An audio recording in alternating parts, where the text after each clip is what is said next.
When I observe something, I check it. Is this true? Can I verify it? And I think that's extraordinarily important. Otherwise, so easy to go into a fantasy world.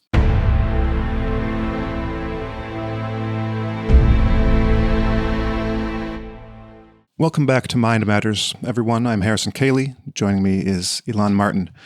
And today we are pleased to have back for his third appearance on Mind Matters, Alan Francis of the International School of the Fourth Way.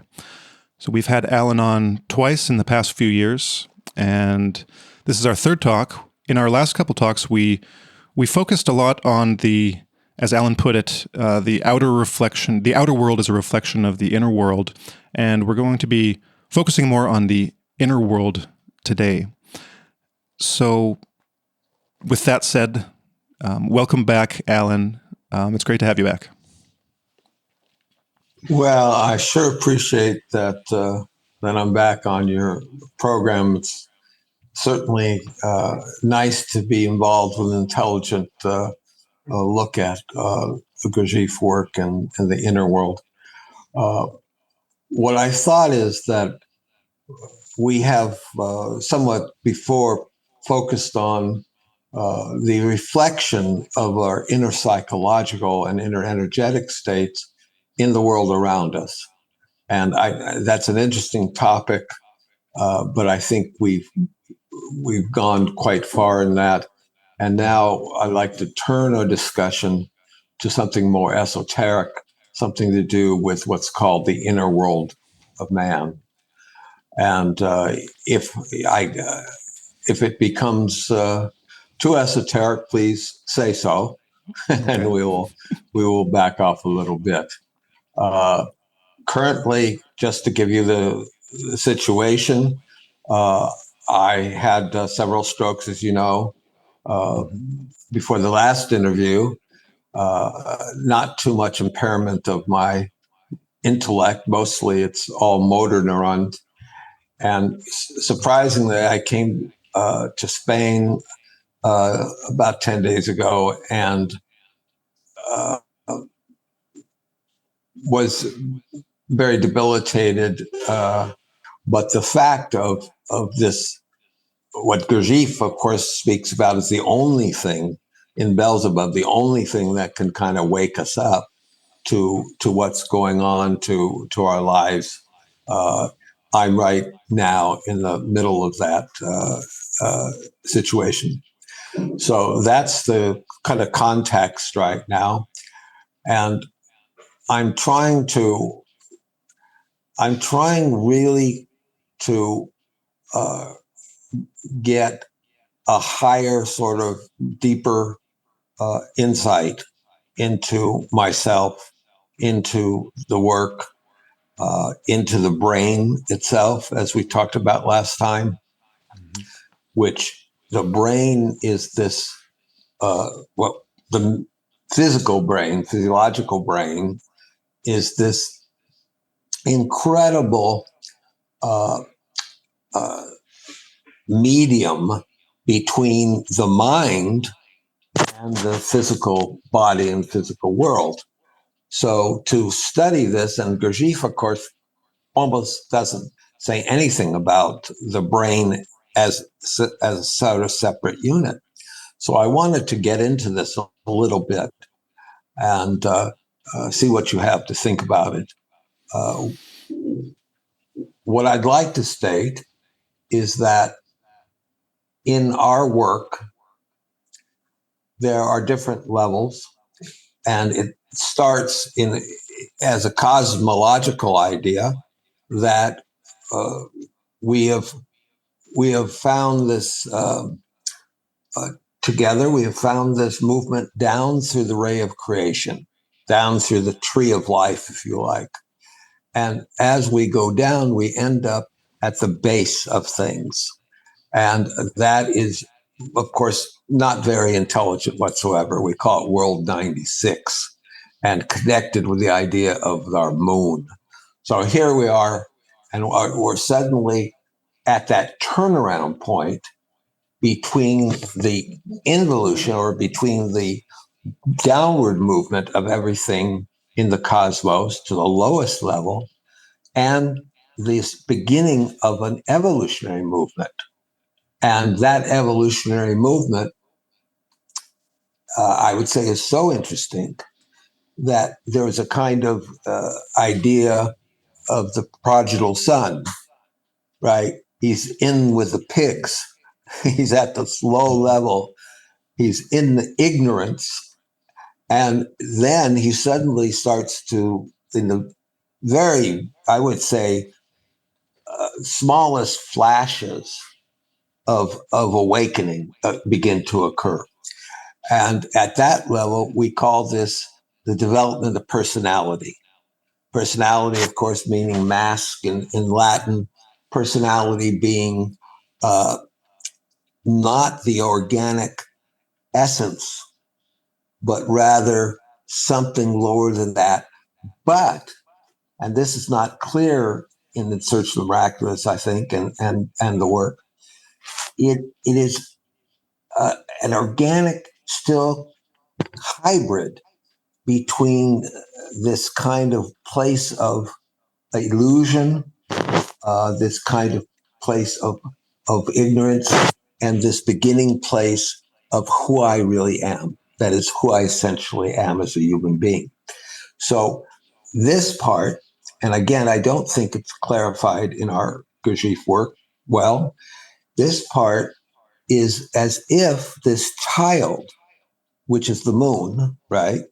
This child suddenly is starting to grow, and it grows in what we call a whole octave of possibilities. This begins with what's called magnetic center. Now, this magnetic center is a kind of compass that inwardly, instinctively tells us we can go not in the direction of the lower absolute, but in the direction of the sun absolute. We can rise up, and this is a psychological process and an energetic process put together. Mm-hmm. So I'd like to just go a little bit through this, and then I'll let you. Okay. So there's a sequence of possible events where personality is being influenced by this compass inside of us, magnetic center. And this magnetic center draws us to inner teachings. So first, it may be what we call B influences. So it's things like looking at the painting of Leonardo da Vinci, for example. That's a higher influence in the matter form of art. It could be certain music and so on. But something begins to draw us in this direction, and we're almost like the fool in the Tarot. We're walking somehow. How do we get there? We don't know, but we're following something inside. And this is, as I said, instead of being totally separate as it appears in Search, it is a hybrid. It must contain elements of the mother, the earth, the essence in it. Otherwise, of course, there would be no reason for it to go in this direction. So now you have a line of movement developing personality. And what is the voice of personality? Do I know that voice? And of course, false personality, which is false. We won't get into that now.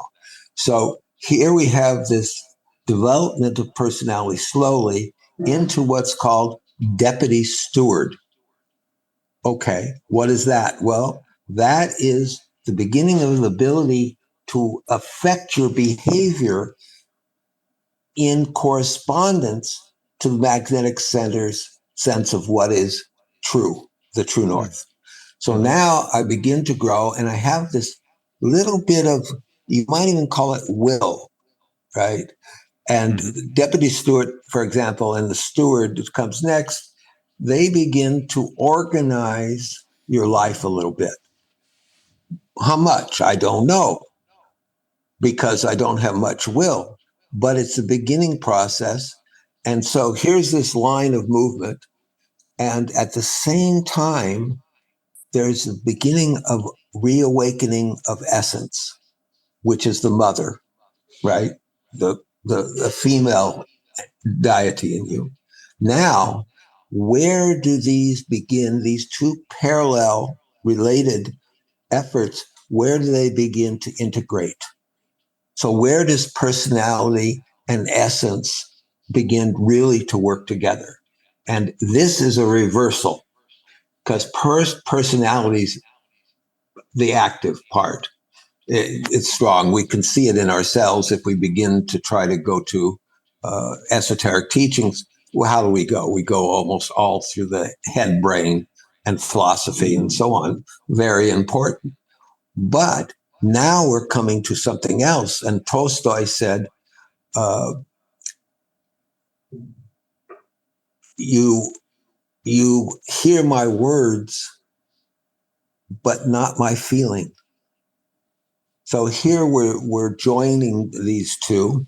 We see the value of personality, but now we see that without essence, it's nothing. There's nothing. Without the mother, there's nothing. So we begin to say, how can we include essence? And since essence is a child, right? It's reawakening as a 6-year-old, a 7-year-old. We have to find a way to nurture essence so it grows. So the child grows into man and woman. And in that, just like it happens with parents and children and stuff, there's a reversal so that the child, the essence, becomes active. So this is psychologically, this dynamic is so important in our work. Now it's become dynamic, and I'm trying to go and say, what's next? So let me say, just go back a little bit and say, there's a movement from the moon, which we talk about, and below that is Do to Re, the moon, Re, the queen, Do, Re, Mi, so it's an octave. And at Mi, it's the earth, which is the beginning of essence, the sort of the crude part, the body in a very simple way. And then it goes through this interval, Mi, Fa, Sol, and it jumps into organic life, what we call one brain and two brain beings.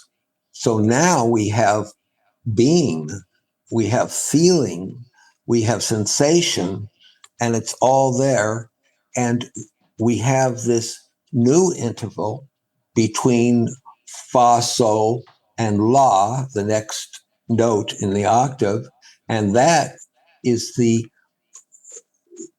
amazing creation of what we call the intellect in human beings.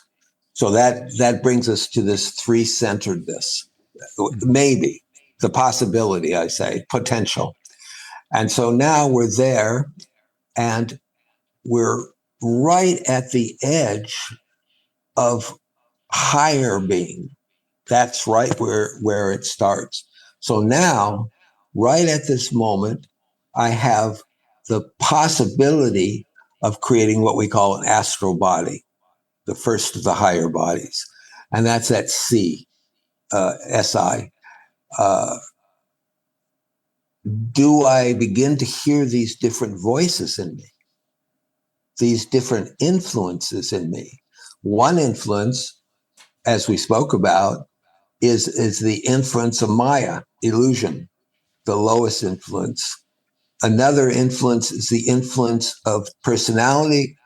As I say, if it evolves, it's like the intellect in a way, right? It's thinking about who am I and what could I be?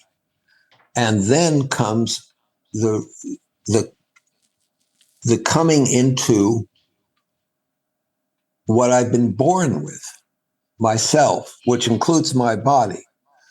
And astrologically, of course, we're looking at this incredible movement that, of course, first came down, but now is coming back up the evolutionary scale.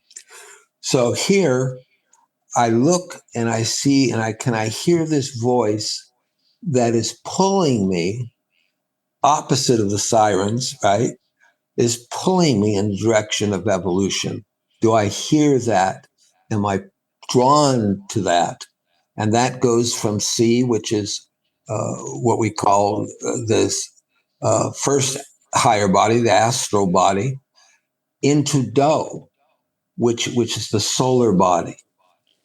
So here, and I've always loved this cartoon they have, like in the Hopis, where there's a little guy, sun, right, and he's a walking sun, you know, Oh, just and then Alan, it say that. has Start the cartoon again. We missed the description of well, of the first bit. it's just that there's this cartoon-like being in the ancient Anasazi and Hopi tradition, where there's a round figure that's shaped like the sun with those sun motif, and it has its feet, and it has its legs, and it has its head, and it's moving through. Of course, we have in various mythologies the idea of the sun god moving through the sky, and so we're looking for, and this is not the highest level, but we're looking for, how can I get to this level of the sun? The higher levels, in the starry world and everything like that, is let's say beyond us at the moment. So we're trying to find how to get to this level, but this level is very high. Maybe we meet a Chogyam Trungpa, or a my teacher, Lord Pentland, or something that has reached this very high state, and we have that. We have that as our aim. We would like to be, but we know it's very, very difficult. So here is a kind of real basic description, I would say, of what we're trying right now. Mm-hmm. Well, let me take a bunch of what you said and kind of just put it into my own words, or relating it to some other ideas, some we mentioned last time, and we'll just see where that goes, because you mentioned the personality as like bringing it to the level of being a deputy steward, and that reminded me of that there might be some overlap here. It reminded me of during our last discussion, and when we were talking about neuroscience and brain function and all that stuff. I mentioned this book, The Matter with Things by Ian McGilchrist, and his first book was called The Master and His Emissary. And the emissary, or well, the way he relates this to the brain is that, of course, he focuses a lot on brain lateralization, so different hemispheres of the brain. And typically, well, like very, very briefly, the left hemisphere is kind of the autistic side of the brain that looks at everything very logically. It takes it apart. It looks at the parts. It relates those parts together mechanically, and it can come up with entire streams of logic that are super logical, hyper logical, but bear no relation to reality necessarily. It's just this kind of abstract creation, and you see this in a lot of like it's kind of a caricature of the engineering mindset. And then on the other hand, you have the right hemisphere, which sees wholes. It sees everything together, and it perceives reality directly. And so that's kind of the reality testing, is this right hemisphere. And the left hemisphere, if left on its own, like if there's massive damage to the right hemisphere, or if someone is just very left hemisphere dominant for some reason, they won't be able to see those holes, and they might come up with this kind of super analytic philosophy, or be like some schizophrenics see everything in this this hyper rational, like logically constructed world that from the outside seems totally illogical, because it bears no resemblance to reality, and there are kind of leaps of logic that to the schizophrenic, for instance, just seem totally real, because that's just what the left hemisphere does. So the purpose of the title of Miguel Crist's first book, The Master and His Emissary, is that the proper functioning is that the left hemisphere should be the emissary. It should be the one that is doing the master's bidding. Mm-hmm. And when you're seeing a holistic picture of yourself in the world and you in the world, because that is one whole, then the function of the left hemisphere is to serve that greater purpose. It is to use that logical, analytic mindset in the service of the master, in the service of that wider picture. So that's kind of how I see the role of personality, is that we all have these kind of, accretions of stuff that aren't necessarily truly ourselves, but that's kind of that's the filter that we look at the world through. It's not like we can completely step out of ourselves. Then we would be, if that were possible, we'd be thrown into, what Gurdjieff calls this essence, and this essence is undeveloped and with no personality. That, well, in Search of the Miraculous, there's that bit where I can't remember the exact wording, but Gurdjieff is basically talking about, it's the one where he's talking about hypnotizing a bunch of people and into like a state of essence, and the one guy just wants like raspberry jam or something like that. Like exactly. there's extremes. You can have like too much personality or not enough personality. You need to have some kind of that individuality to work with. And that's kind of how I see that left hemisphere, is that we need something to kind of do the work of that kind of those fundamental operations of looking at the world, like putting it into language, thinking about it.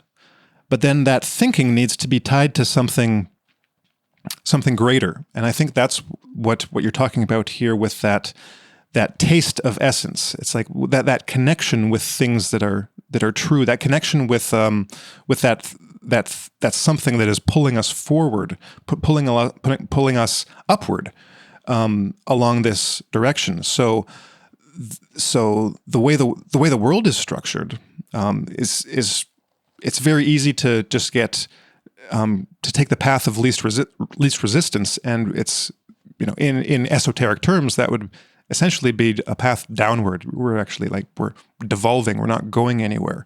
We're not serving our purpose. And an extreme example of that might be that example of the schizophrenic who creates this entire world that has nothing to do with reality, whereas the upward path would be to see reality and to see a wider scope of reality, and to see that path laid out before us, and to be able to follow that voice along that path. Well, I just wanted to throw that out there and see if that prompted any thoughts for you. Well, it does, and it begins, as we've been interested in, bringing together the physical functioning of the brain and its potential higher functioning.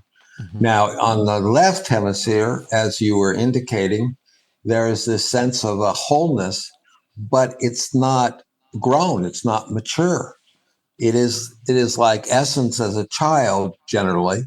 And so what we're trying to do is to bring up personality, certainly in the beginning, by nurturing it with ideas that they need in order to think, who am I and where am I going? And it's like, I'm being fed by the moon, by the earth all the time, by the mother. This is something I need to see, and to see that this is something connected probably with this right side of my brain. So I'm beginning to integrate these esoteric with exoteric, or with physiological ideas, which I think is really, really important now. And then I'm beginning to see that there is actually a kind of series of clear steps that I don't see in the beginning when I'm sort of waking up in personality and stuff. I don't see that. And then I'm maybe touched by the fact that I don't feel. Yes, I don't have this other side of the brain working. And I begin to accept that and begin to nurture this new growth in me, which is the child from this process. And how then can I make sure that this continues?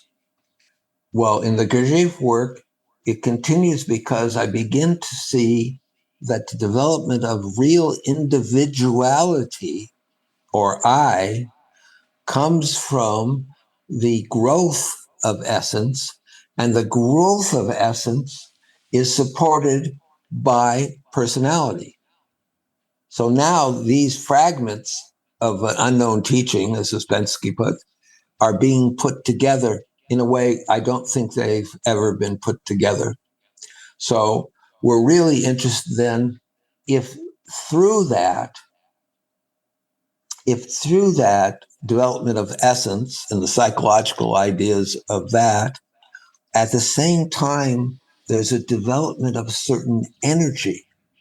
So the energy of the lower levels, the moon and so on, we call, doesn't really matter that much, hydrogen 96, and the vibrations coming up to hydrogen 48 in the earth. And then it goes to 24, 12, so that we begin to have this experience, the state of a higher energy. And we begin to follow that. It's like listening to angels or something. We begin to follow that vibration, and we make a decision, and we begin to develop will. And will is developed out of essence, right? It's developed through the body. In the old symbology that Gurdjieff says was what's called a Kaldan, there is a bull symbol. This is interesting. And that bull represents the human body and human labor. You know, it's solid. So in that, I have will. Then the next animal, which is interesting because he's choosing animals for this picture, is the lion. And the lion has this courage. I have a courage to go ahead, even though it's difficult, very difficult to follow a path. And then there's this new sort of possibility, which is represented by the eagle, by this ability to fly in the ideas, in the mind.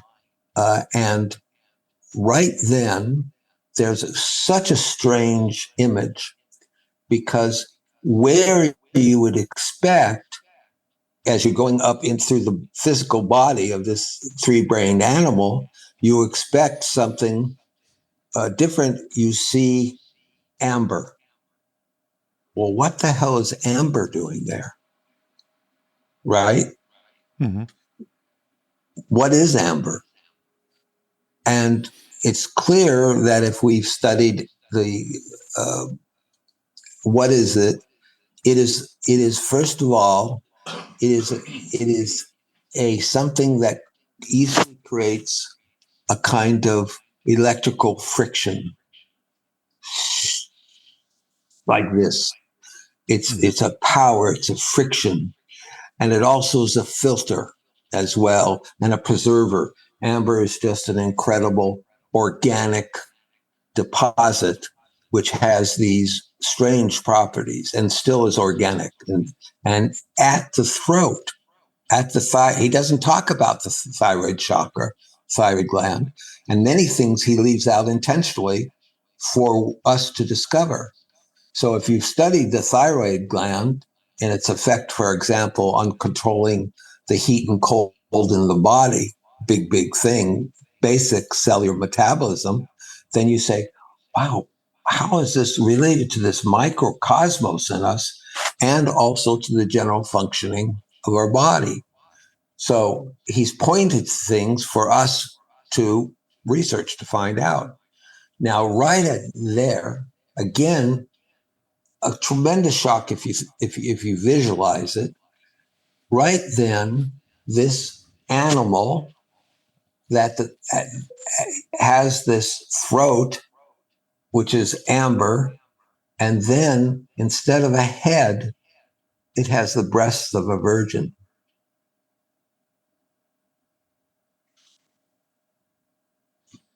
So he said this was an actual statue in Atlantis people would come and see. So it must have scared the hell out of people or whatever, because it's so strange. And what is breast of a virgin? See, what does it evoke in me? Well, it evokes something to do with love. This is we just talked about in my book, the first page is 1 Corinthians, and the idea that love is so important, that without love, all these psychic things that you might find are useless. Everything that is useless. And so where are we going with this? We're going up through this process towards the sun level, the level of the sun. And so now we have this very strange image, but it's telling us that love is so important that we have to place it on top of what he calls conscience. So here's this symbol, is a symbol, he says, of conscience, which is so different than our usual moral nonsense about what conscience is, and having various kinds of reactions and so on. This is something real. Right then, you think about this, and on the other side of this equation, Beelzebub is finally gone through all his life difficulties, his own extraordinary difficulties, where he's helped God, let's say, in dealing with animal sacrifice, which is a whole another subject, because we have these animals in us, two-brained beings. So this outer reflection of animal sacrifice is connected with the inner psychological sacrifice of our body and our feeling to our, like you say, head brain, which has become mostly psychotic in us. Mm-hmm. So here, though, Beelzebub is evolving, is growing. And what is the final outcome of this growth? Not to say it's the only thing, but what's the final outcome? He's growing horns. Now, horns, of course, in shamanic things, is a representative of higher wisdom, higher wisdom, higher reason. And so he's saying this higher reason is as important, and they're both, love and reason are the king and queen of our potential evolution. And they must, as we know, feminine and masculine must eventually find a new integration in us. Mm-hmm. So this Sophia, wisdom, and this reason is something that I think is very important, because there's a tendency when you think of the brain, which you're talking about, how the right brain is not very smart, you might say, or it's the other intellectually, way. Yeah. Intellectually sometimes like modern intellects and modern technology. Mm-hmm. But here we're saying that real intelligence is wisdom. And you have to separate that from ordinary rational processes and say, okay, that's a limit over here, the monkey mind, you might call it, in various ways. And here we say, no, the real intelligence and the real love are unlimited for us. So I'm coming more and more to this viewpoint than I had before, even recently. So go ahead, please. Well, I'd like to. You've said so much just now, Alan, and so much of what you said, like, began to anticipate my next questions, and then you'd sort of answer it, which is nice. In my own understanding, the process of growth and development through this personality that we're developing, the personality being this vehicle or interface between our essence and the world, Right. is something that we employ and direct as consciously as possible in order to feed ourselves, feed that part of ourselves that is most wise and most capable of giving love, receiving love, and I'm working on, in listening to you, thinking about all of the conscious ways because so much of this can be an unconscious process, I think, where we don't necessarily have or know what direction we're going towards, or even whether or not we've been able to assimilate some higher energy or something that has given us a greater ability to evolve. But really, it all deals. It's all understood through awareness and through cognitive processes that, like you said earlier, you're attaining information and knowledge in certain things and assimilating it. And in thinking about that, I was wondering if you might elaborate more on what the experience is of doing that. For myself, reading some bit of wisdom or noticing how someone expresses wisdom or love in what they do and what they say has helped me in following that path of growth that I would like to have. There've also been moments of just journaling where I come upon a little epiphany about my mind and how I think and that I can think and that I can have ideas and that the ideas don't necessarily have me, but I can have them. There is this separation. But for yourself, I've wondered, in listening to you just now, how this development has been experienced or affirmed within you, such that you're able to say, this may be all theoretical on some level. We're reading Gurdjieff, but I know it in my being. I know it in my experience, and therefore it's the reason why I continue with these lines of thought, with this cosmology, with this process that I'm already on. I wonder if there are any specific experiences or understandings you have that say to you, yes, this is, as much as possible anyway, the reason why I am on this path. Confirmations or realizations in doing something or reading something that have given you that confirmation. I hope that's clear. Yeah. That question. Well, it's a deepening of the question for all of us, I think, and to say, for example, that I have a kind of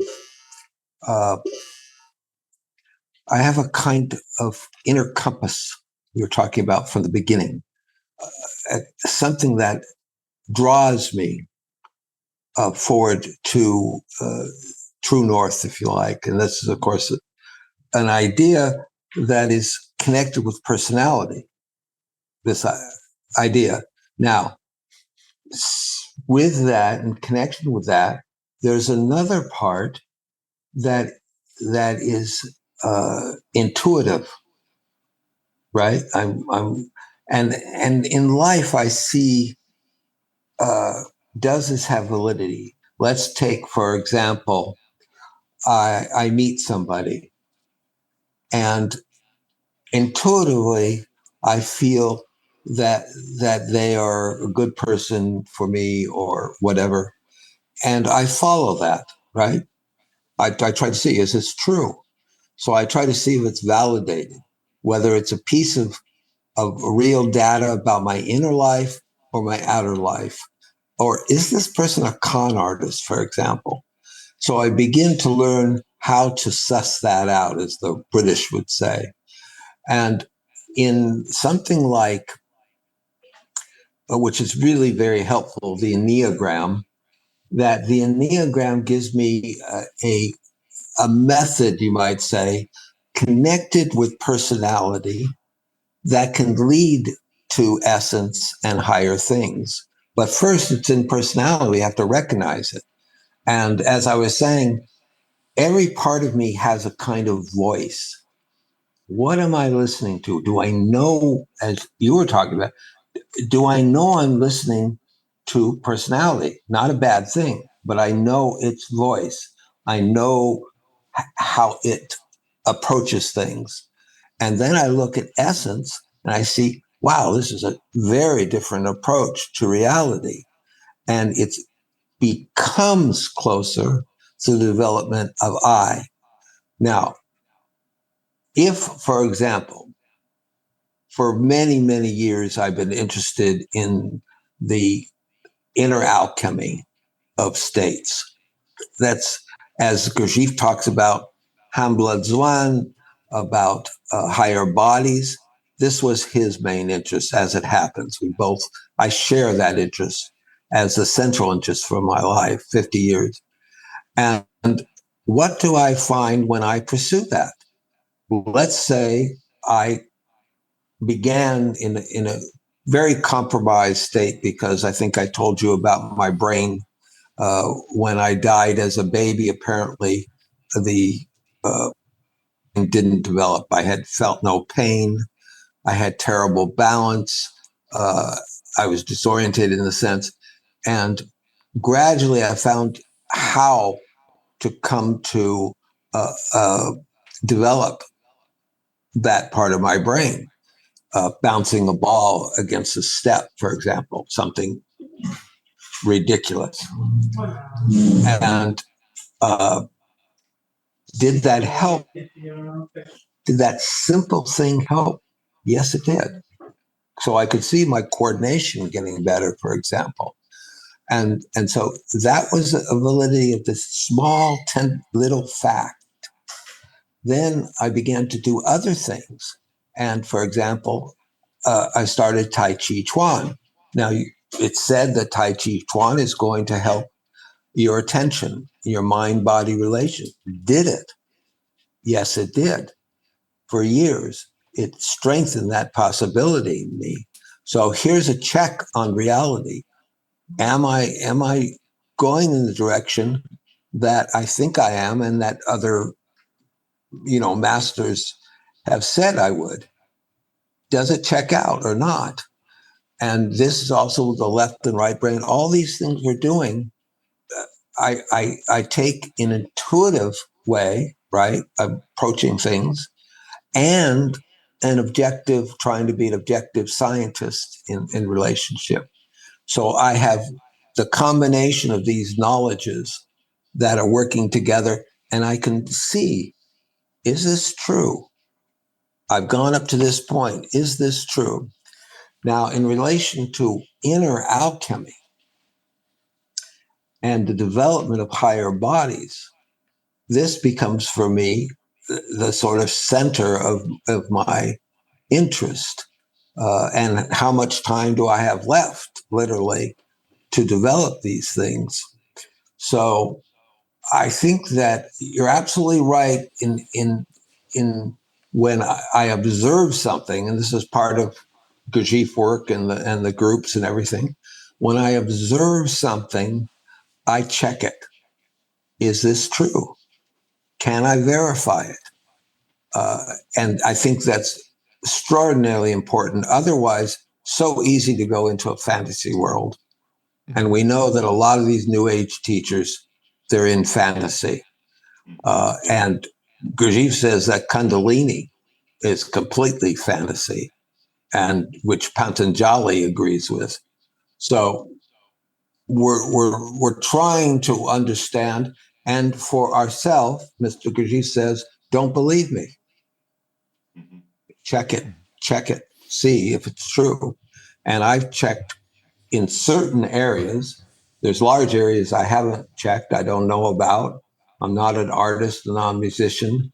But in this area, I've checked it fairly thoroughly over 50 years. And I see that, yes, these are facts. These are based on certain data. These are facts that I can rely on. And it's possible to then follow the process of moving up through the levels of the astral and the solar bodies. It's possible.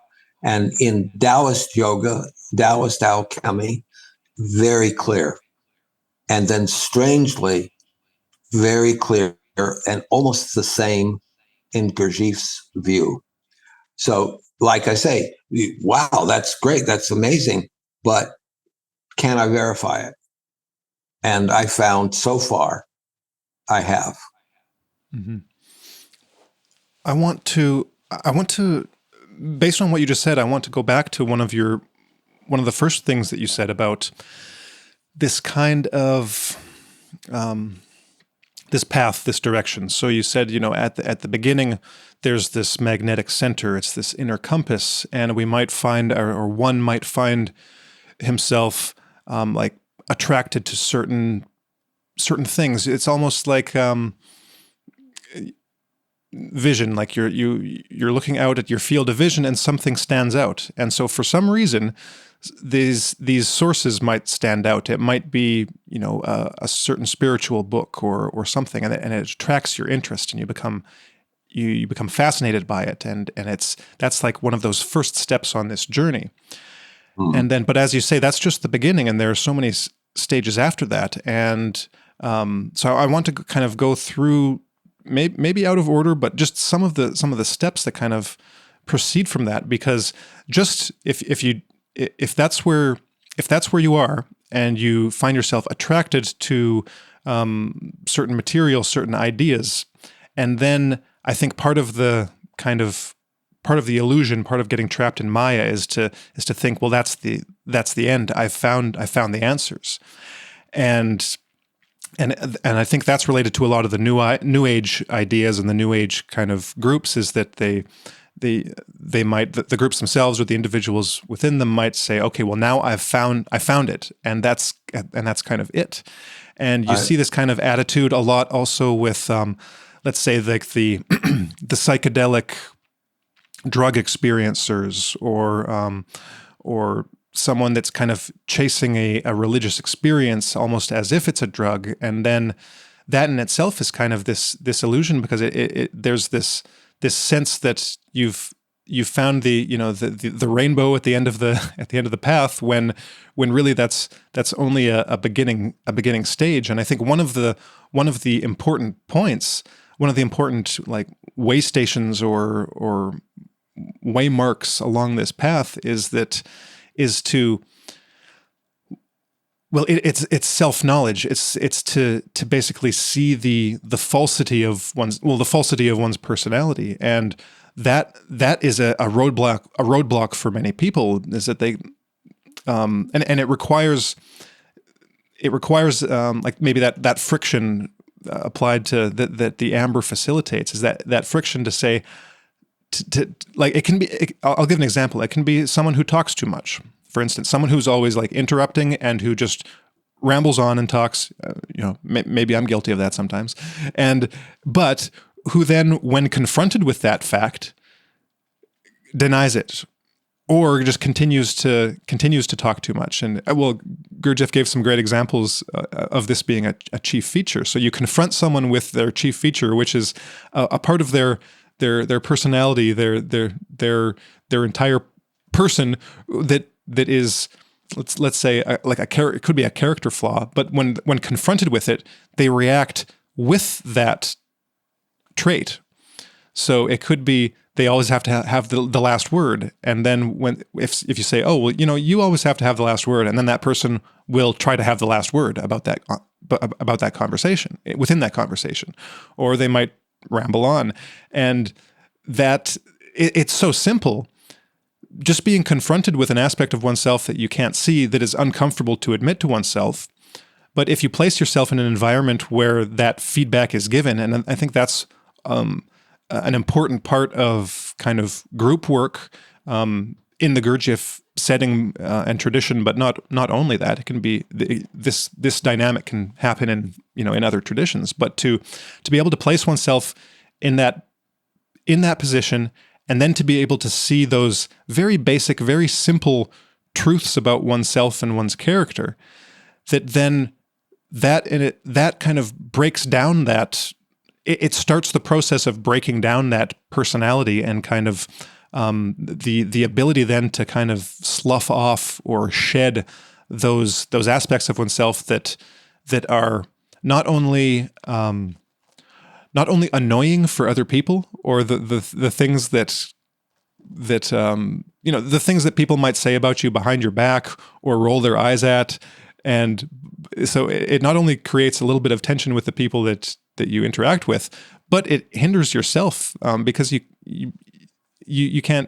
don't have knowledge of yourself. You can't see the way that you are with other people. So I think that, and that's like a never-ending process. But, it's not necessarily never-ending, but it's a long process. And there's always aspects of oneself that we don't see, or that we're coming to see, and that we don't necessarily have a clear vision of. But then so in this discussion today, you're talking about, well, all of these different stages and the new kind of understandings that come. And so you mentioned that lately now you've been seeing the importance of love, and this binding of love or wisdom and reason, and the importance of like this earth, the earth nurtures us, and all these different symbols and all these different symbols that we have for this mystery, this something, this ground of our being. So I guess I want to ask, how does this realization of yours, or this deepening understanding, how would you apply this to, or how would you relate this to people at, let's say, different stages of development? Like how should they incorporate this into their understanding of themselves and what they need to do, maybe in a very practical sense? Like, I mean, you talked about Taoist inner alchemy. That's a very practical thing to get involved in, but how to integrate that into the lives and understanding of people. Like how should we understand that? What should we take as your meaning, your suggestion for how to apply that in our lives, today? Or are there things that we need to do first? Like what would you say to just a general audience of people who might be listening at various stages of their own development in this process? Big question. a lot of aspects to it. One thing is to separate in your observation. That is just not a general observation, but an observation. What leads me to awakening, and what leads me into sleep, as Lord Pentland said. A principle of observation, which we may not have. We may just talk about looking at everything. In this principle, we begin, as I was saying, at this level of the moon in the sense of false personality or illusion. And at first, we can't separate these things. I mean, even our minds are not capable of teasing these apart. So you may begin to think and ponder about this. For example, am I a beneficial person? Am I generous? Then, like you say, people may laugh behind your back, and you say, "Oh yes, I'm a generous guy," or "I'm a peaceful guy," or as one woman, I remember Lord Pentland was saying, uh, he, she asked for advice from him. She wasn't in the work, and he said, "Well, I don't know you, but don't yell." And she said, "I grew up, properly. I, why would you say that to me? I'm a proper young woman." And so what happened was she walks out of his office in New York. Immediately she goes, "Taxi!" Completely blind to these parts of herself. And we are all. And we begin that way. And then we begin to say, are we like that at all? What are we? And I think it's such a big psychological question. It's not what I would call psychology, because psychology is the evolution of the soul, literally, how it evolves. But it's in let's say abnormal psychology. And we begin to see that our basic sort of what we call our natural forces leading to development of essence, which is linked in the Bible to the grain, the whole kernel of grain. And it says, the guy says in there, he says, well, there's lots of weeds that's mixed in with these grains. And he even says, Master, what happened? Did you let, did you plant? Did you let these weeds be there? And he says, nobody. He said, no, I didn't do it. Someone came at night and put these weeds in there. Well, we understand the symbology that is in the subconscious realm, which we don't see. Most of us, we don't see, rather than the ordinary consciousness, that he actually, this what, chief feature, whatever, this shadow, put this in, and it's there. And he says, of course, well, let me take them out right now. That's how we are. And the master says, no, because you may pull out good weed with it, or good functioning with it. And this is something I just had a talk with one of my students who's a psychologist. And we were talking about how this is really very subtle. I want to get rid of lies. I want to get rid of hypocrisy. I want to get rid of chief feature, but I can't just do it because my psychological situation is much too complex. This is something really, I think, that Gurdjieff focused and understood, and that probably wasn't predominant, for example, during Christ's life, or Buddha certainly, that it's new, that the complexity of this terrible situation just increased since Jesus spoke about it in the Bible, just got worse and worse. And one of the most interesting things, I think, in relation to chief feature is found if you read Solomon, which we talked about, I think, before, if you read what happened with Solomon, where the Asmodeus, the representative of the devil, takes over from Solomon, his kingdom, literally. So here you would say, well, of course, everybody's going to see this bad guy.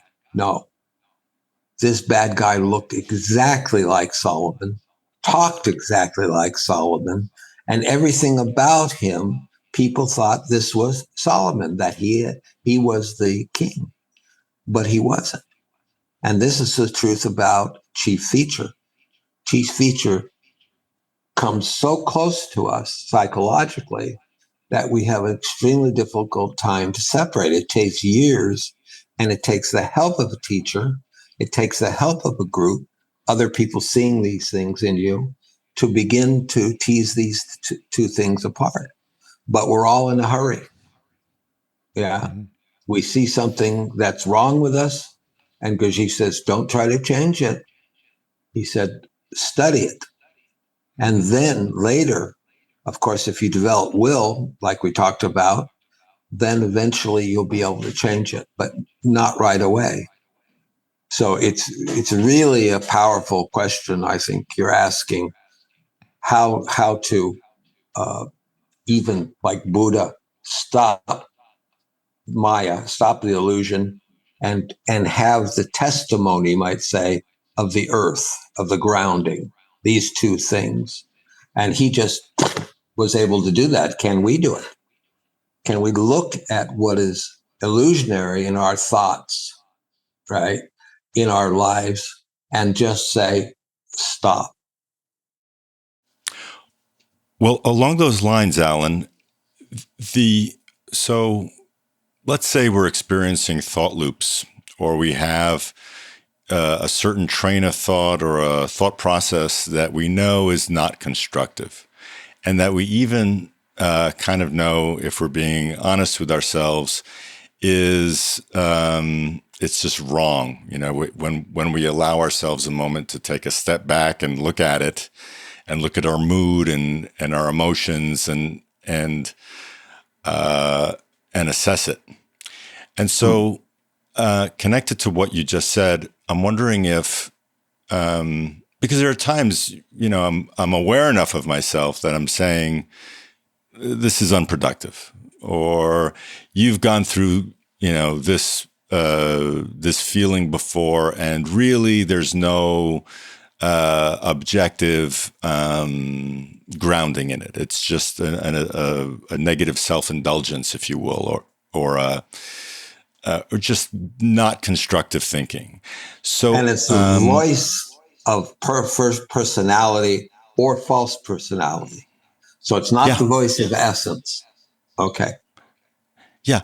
And so, you know, under such circumstances, in that moment, when I'm self-aware enough to realize that my brain or my false personality, or whatever you want to call it, it's doing its own thing. The horses are running of their own accord.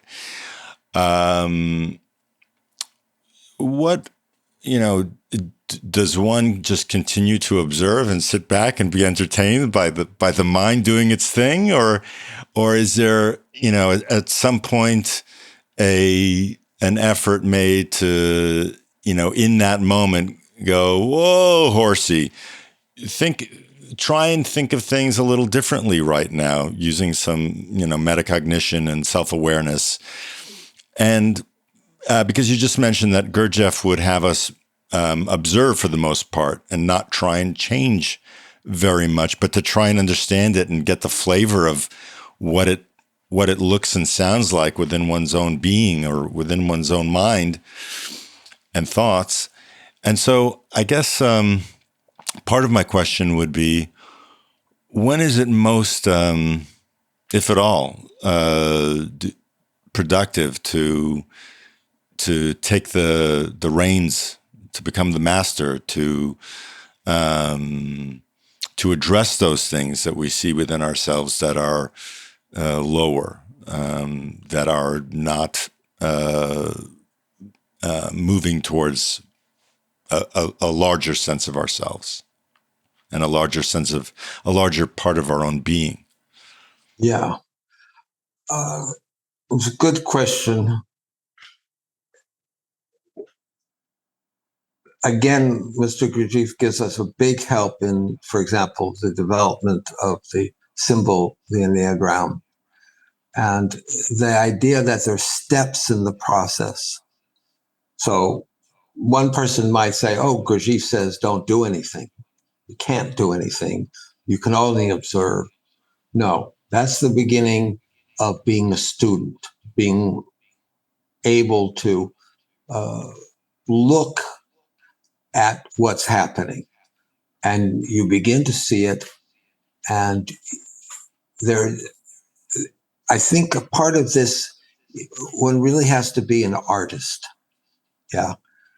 That is, it's not like always, I'm going to say, you cut it off here, but you feel it and you try things, right? You try. In the beginning, though, you have, of course, a teacher in the work, and you have the group, and you begin listening to them at the same time as listening to yourself. And you might say, just to give you an example, you might say, oh, Mr. Gurdjieff says there's something called formatory apparatus, which is the monkey mind in the Orient.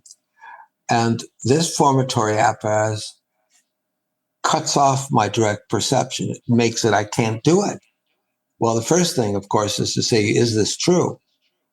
Could I be present right now in this moment, have a relationship, for example, to my body, that it's here, like in Tai Chi, for example, that I'm present. And then I say, this is so interesting. What if I try to be right there at the moment, right there at this moment now? And what would that do in relationship to this thing called formatory apparatus, which is a way in which these impressions are turned from reality and move towards the illusion that we're talking about. Now, formatory apparatus is a function in us, which is not bad. It's like a secretary, they say, okay? But instead of it allowing it to go to seeing, it takes that, for example, visual perception, and it grabs it, it wrenches it away from this possibility of seeing and therefore evolving in the impression.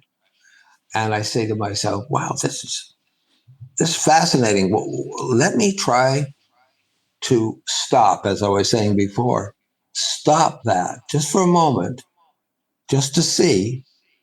And could I then be right here, right now? And through my eyes, I'm seeing, right? So here's my eyes, I'm looking out, but instead of looking out, I'm also looking in at the same moment, inner and outer worlds. And suddenly, this impression begins to change. It moves through several vibration levels, hydrogen 48, the lowest. And interesting, that's the level of the central nervous system, hydrogen 48, which is not spoken about. So here's that beginning, because it's the literal sensory impression. You know, how do I get this electrical impression into my eyes and so on? But then it can grow, it can change. Now I think that was interesting. Can I follow it further? And if I follow it further, something amazing happens, because it goes from hydrogen 48 to hydrogen 24. These are vibration levels, to hydrogen 12. And hydrogen 12 is this real change between any ordinary impressions, moving from form into this electrical level of energy. So instead of what you see now, which is your form. I'm seeing your form. I'm seeing your electrical body, or I'm seeing my electrical body from the inside. And that even can go deeper because it moves to the electrical level, which is the sun, and it can then move to the next level, which is what we call the Milky Way, where the stars are, where the X-rays are, and so on, a higher vibration level. And so now I've taken this chance to go into this, what would be called wonderland, you might say, and really experience something new. Now, back to your question, where is this time? And that is something that is, as I say, partly artistic, an intuitive sense of where is this time when I can try something, and where do I have to be patient? And so you have to see for yourself. One thing I want to mention is, because it relates to your question, is that moving up in this scale, we find, for example, I'm a Sagittarius. Okay. Does that fit? When I observe myself, do I see that there's a satyr on one side of me, and there's this extraordinary wish to go to the Milky Way or whatever? These two opposing forces, that is spiritual materialism, it is spiritual warfare. Have I seen that warfare in me? Do I know it? It's part of knowing myself. And if so, how is the fact that one person, let's say, is from one sign and another, and therefore they have what you were talking about, different books and things like that might attract them. In Gurdjieff work, it could be art, it could be sculpture, it could be pottery, like Qum in Egypt, where God is raising man up through the clay. It can be music. It can be any of the, we say, 7 arts or so movements. Or we can go even further, and it could be one of the 3. So you have the 7, the 3, and the 3 represents the development of these inner bodies. So it's a higher level of introduction from the exoteric towards the esoteric. And then we know, for some reason, you love the color red or green or something. These are all planetary conditions, astral. But still, I need to know that. Am I hot? Am I cold? Etc. So very gradually, you learn about yourself, and you make certain choices about, could I apply what I know in such a way that, let's say, I've seen 1,000 times a certain behavior. Did you read Ivan Asokin, that book? Uspensky's book, Ivan Asokin? No. That's was in the movie. What's that movie? Where that little animal comes back all the time in the movie. Groundhog Day? Groundhog Day. Yeah, that was based upon this idea. And you have this possibility of learning something. Let's say you see the same thing 1,000 times, and that's not an exaggeration. I see the same thing about myself 1,000 times, and I say, enough. I don't have to go down that road anymore. I'm thinking that I'm a generous person, and everybody has shown me I'm a damn stingy son of a bitch, right? I'm not going to go down that and believe in that false idea about myself anymore. And it's the same with everything. It's the same with addiction. All these things are connected with addiction. Am I going to follow that chronic behavioral process, which leads against my health or against my mental, psychological health, or am I going to stop? And that, of course, is like the stopping of an addiction. It's a very big thing. Am I willing to do that? Do I have the courage to do it? Read Ivan Sokin, because that's an interesting book about this idea of repetition and how you can gradually change that, gradually wake up and change your life. Yeah. Mm-hmm. Yeah, and to put that in a nutshell, relating that back to the weeds, it's like there gets to be a point where you've been watching those weeds for years. You've got a pretty good idea of which are the healthy and which are the not, and which are the healthy ones and which aren't. And so it gets there comes a time when you've got to pluck out some of those weeds. It's not that you're just going to always be observing them and never changing them, right? It's sometimes you gotta grab it, yes. You gotta yank it out, right? Yeah, you got to.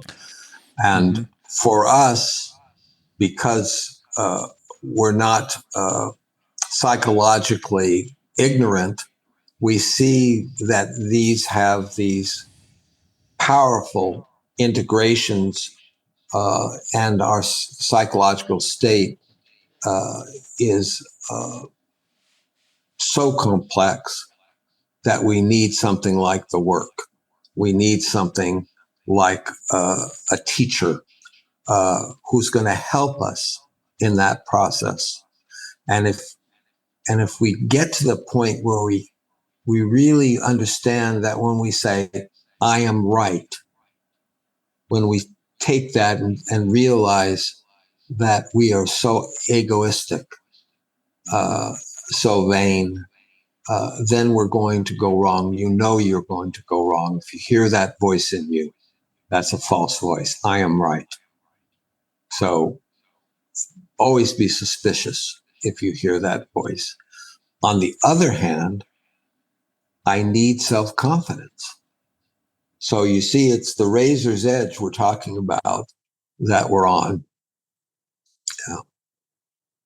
That's a very good way of putting it, because, on one hand, our personality requires a certain amount of confidence to do anything, to feel like we're competent enough to accomplish something. We have to have the belief to some degree, so that we allow ourselves to engage and to actualize ourselves further. On the other hand, if we're not in the question and of what it is we know and don't know, or whether or not we're even competent at something, if we don't have the humility to continue to ask, is this my personality, my false personality? Is this something of my essence? Am I doing this for self-aggrandizement, for a little ego boost, or is maybe there's a combination of the two for things that we undertake, and maybe maybe there are activities and things we can engage in that really do help us grow our essence in the way that it was meant to be grown, and in a manner that it could only be undertaken with humility and modesty and the sense of purpose and meaning that activity gives us to ourselves when we engage in it. Yeah, I think so. I don't know if I told you ever that story. I'll be brief. I went to see an old family friend. I didn't know him very well, older man. And he said to me, "What do you know about cars?" automobile mechanics. I said, well, I helped a friend of mine, clean parts a little bit. He's a good mechanic. A little bit. And he said, well, tell me about the electrical system of a car, how it works. I didn't really know. I tried to talk about the battery and everything. And a couple of minutes later, he's listening to me and he looks at me and he says, Alan, shut up. And I was shocked. Really, I was like 17. And he said, if you don't know what you're talking about, shut up. And I knew right away he was giving me a truth. He was giving me a help. Of course, I could have taken it negatively and say, screw you, you son of a bitch, you trapped me, but I didn't. Something in me said, this man is telling me something I need to hear. And I think that each of us has to have this part of us to talk to us as a kind of real, a real balance between our illusion about ourselves and this reality. So I was so grateful for this man to say that. And as I say, I was learning martial arts, and so the other side of me could have easily, been very, very angry. But in this case, I wasn't. And Gurdjieff was par excellence in telling people this: shut up. So each of us, I think, we have to take that in. And I'm now, at this time in my life, I very much want to apply that principle to myself and to others. But I don't want to create such shocks in people that they leave the work. So a big question for myself is how to apply these shocks with the incredible increase of what we call sensitivity in young people, how to help them, but not coddle them. Is it even possible? Is it even possible today? That we'll just have to see. We will check out little by little and try to find a way to accelerate this work that we have, this gift that Gurdjieff has gave, and that is unfolding. To understand that it's not finished. Nothing's finished about it. It's unfolding.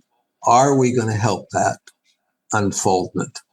Are we going to see how to continue? Again, this is very helpful to have the Enneagram. The Enneagram gives us a kind of approach to this. One is the sequential approach, like if you were going to bake bread, we know these steps. Everybody knows how to bake bread. They know that they have to have the right water mix with dough, with flour. Water represents feeling. Flour represents the body. You remember the two, do, re, mi, fa. Those two has to be put together in the right way. And this is energetic and psychological knowledge, as well as metaphorical. Then you go to soul or la, rather from fa to soul. And this is a time where the beginning of the creation of dough is put under a blanket or put under something. Hola. Ay, yo lo veo bien. And nurses coming and try to grab me. And it's a time of quiet, of going inside, And now the leaven is working, the secret leaven, like the three measures, right? It's working, but secretly. And it comes to a new point. And this is exoteric knowledge and esoteric knowledge. Because if you don't do these steps right, the bread doesn't work. And in this next step is the fire. You bring it to the fire. And if you don't do that right, you burn the bread or you undercook it and it's crap. You can't use it. This is the creation, let's say, of the astral body. So then we have the potential for this to be finished, but something that's, again, not said in the work very much at all, and not really found in Ouspensky, is Cedo interval. What is that? They speak about it in the creation of the octave, the movement of energy, and then it's gone. And they talk about mi fa and sol la intervals and how powerful they are. And then they leave out what is Cedo interval? What's this final perfection that we're looking for and how to get to it? And how to get to it, strangely, is a psychological reversal that we might never have suspected. So the Gurdjieff work is unfolding, and this is just one aspect of that unfoldment for us to try to really understand the whole process. Not that we can partake in the whole in the beginning, but we begin to see it, beginning, of course, in our personality and development of our personality. We begin to see that there's a real plan for us, and we can take part in that plan or not. And the Enneagram gives us this possibility. Great. Well, Alan, we've been going for about an hour and a half. I think that's probably a pretty good place to end it. I mean, we've got much more stuff we can talk about, but maybe we can just put a rain check on those other things and have you back on to talk some more in the near future.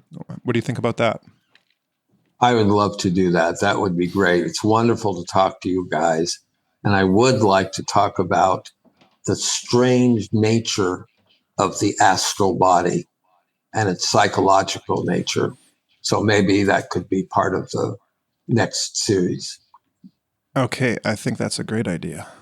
All right. Thank you so much. I'm just going to make a note so I don't forget. All right. Well, thank you, Alan. Thanks, Alan. And take care. Best wishes, best health, and we look forward to talking to you again. Okay.